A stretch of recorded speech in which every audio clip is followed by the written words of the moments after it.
Good evening. It is a topic that always draws a response and often a crowd. This scene today in Virginia, but it could easily be Tennessee. Thousands of gun rights supporters are gathered, angry over new restrictions proposed by Democratic state lawmakers.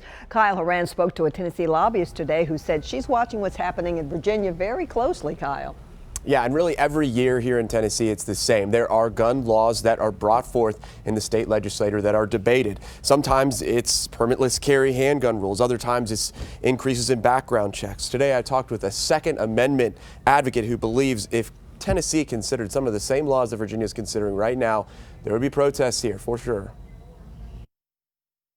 I would hope in a similar fashion. I mean, I would hope that it would promote some level of outrage in regards to an infringement on our rights. I think anytime you take an ability for a law-abiding citizen to not be able to protect themselves, their family, I think you're infringing on their inalienable rights.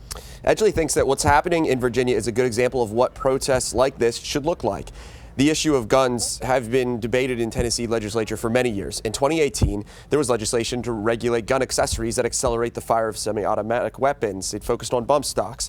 And there's been legislation over the years to allow teachers to carry guns in schools, or legislation that would take away the handgun carry permit requirement. Beth Jocelyn Roth with the Safe Tennessee Project fights against what she believes are loose gun laws. She says the lawmaking practice in Virginia right now is what she would like to see happen here in Tennessee. The state of Virginia had an election last fall, and most of the folks who won after running on a very clear platform for common sense gun laws. So they are there with a mandate from the voters of Virginia to pass this legislation. My take on it is I don't think that anything that they're proposing is too extreme. I mean, Virginia is certainly a state that has experienced some pretty horrific gun violence in the form of mass shootings, and there are a lot of people in Virginia who want to see common gun laws passed. Now, Tennessee is what's called a Republican supermajority, which means most of the politicians here in the state are Republican. So it's not likely that a lot of the bills that Virginia is looking at would pass here. However, there will be a number of gun bills that are brought up this year in the legislature. Reporting at the 5 Alert Center, Kyle Horan, News Channel 5.